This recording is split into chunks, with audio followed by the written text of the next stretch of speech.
Wa'mal ma syi'ta fa innaka majziyun bih. Kerjakan apa saja yang kamu mau. Kalau kau mau menghalalkan segala macam cara, persilahkan halalkan segala macam cara. Tapi jangan lupa kau akan mendapat balasan dari seluruh amal perbuatanmu. Wa ahbib ma syi'ta fa innaka mufariquhu. Dan cintailah apa saja yang mau kau cintai.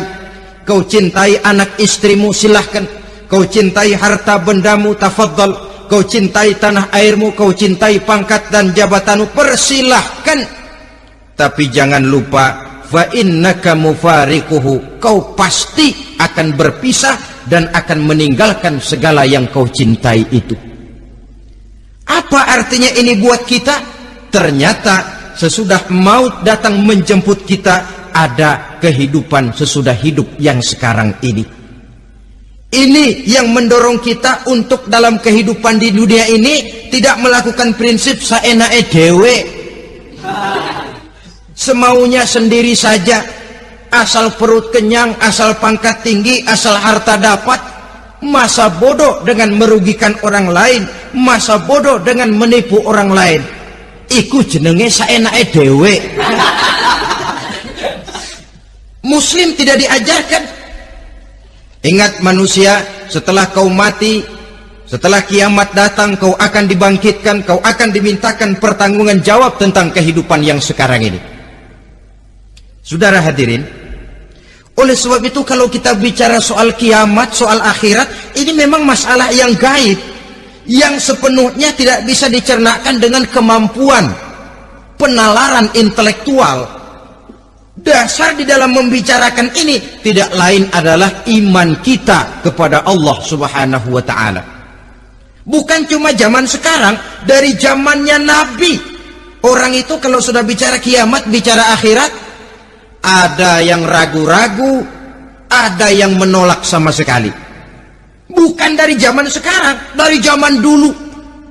Pernah kok satu saat Rasulullah itu dakwah menceritakan, saudara-saudara, akan terjadi kiamat di mana Allah akan membangkitkan manusia dari kuburnya untuk memintakan pertanggungan jawab. Ini dalam dakwahnya Nabi pidato macam itu. Apa reaksi orang? Yang beriman ya mantap, tapi yang tidak beriman, bajingan-bajingan Quraisy ini, mereka bertepuk tangan, mengejek, mencaci. Malahan ini yang luar biasa, ada dua orang kafir namanya Ubay bin Ka'ab dan Al-As bin Wa'il. Mendengar pidato macam ini, mereka buru-buru pulang ke rumah. Ngapain? Ngambil pacul. Lalu berangkat nyari kuburan tua. Dia gali itu kuburan, tulang-tulangnya diangkut, dibawa ke depan Nabi. Ya Muhammad, tulang-tulang yang udah hancur begini, siapa yang bisa ngidupin lagi? Yang macam-macam aja kamu Muhammad, nggak rasional, nggak masuk akal. Allah menjawab. Apa kata Allah? Wa daraba lana mathalan wa nasiya khalqah qala man yuhyil 'izama wa hiya ramim. Qul yuhyiha alladhi ansha'aha awwala marrah wa huwa bikulli khalqin alim. Mereka memberikan perumpamaan kepada kami, kata Allah. Mereka melupakan asal kejadiannya. Mereka bertanya, siapa yang sanggup menghidupkan tulang belulang yang sudah hancur kayak begini? Qul yuhyiha alladhi ansha'aha awwala marrah. Katakan kepada mereka Muhammad, yang akan menghidupkannya adalah dia yang telah menciptakannya pertama kali dulu.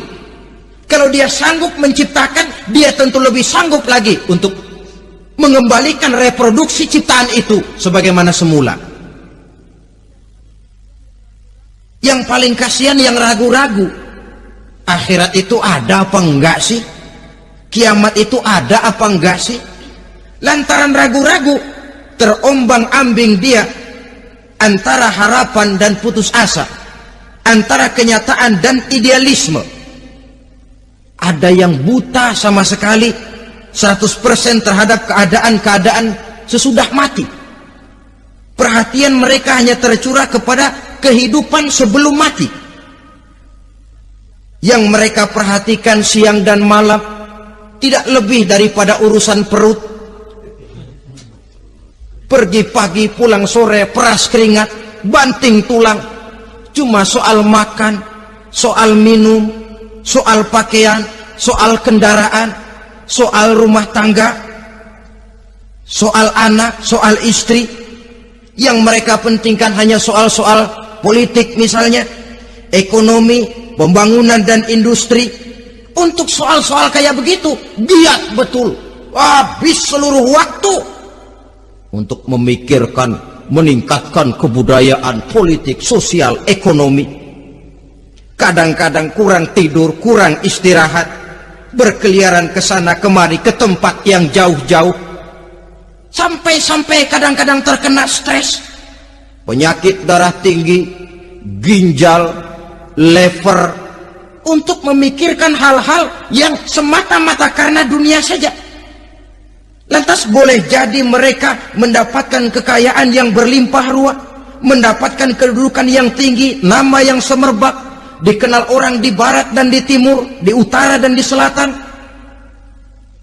Tetapi alangkah kecewanya mereka jikalau datang ajal menjemput nyawa, mati mereka, meninggalkan harta yang banyak, nama yang masyhur, mereka disebut dengan jasa-jasanya.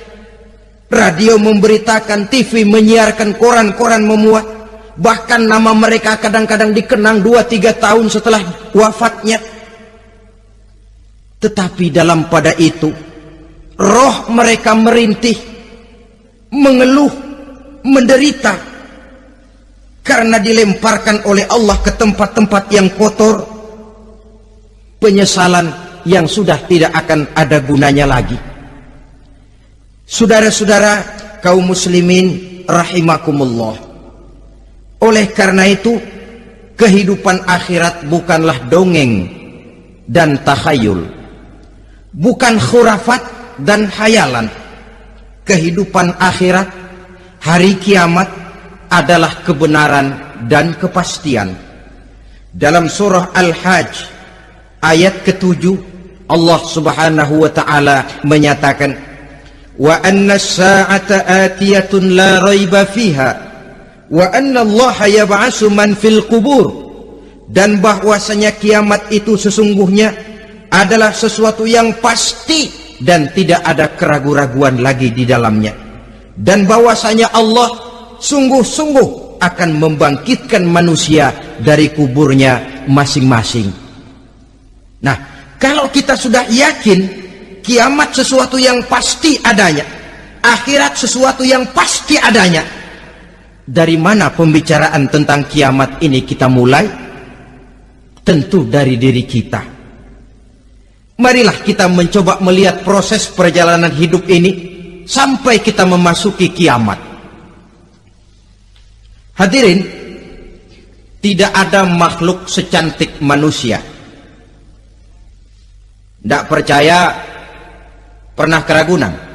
Nah, saudara masuk ke kebun binatang, segala macam makhluk ada di situ, ratusan macam jenis binatang. Bandingkan dengan saudara, kira-kira cakep mana?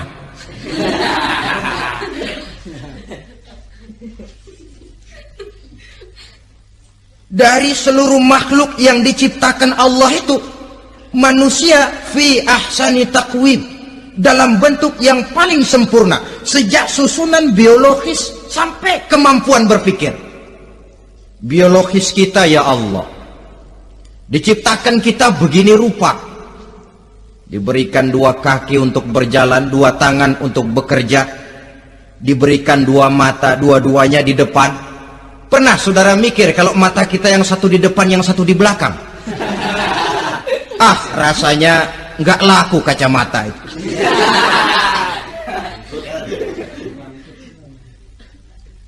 Diberikan hidung dengan 2 lubang, tahu betul Allah ke bawah lagi lubangnya. Coba pikir kalau lubang hidung kita menghadap ke atas. Aduh, kalau musim hujan repot jagain hidung.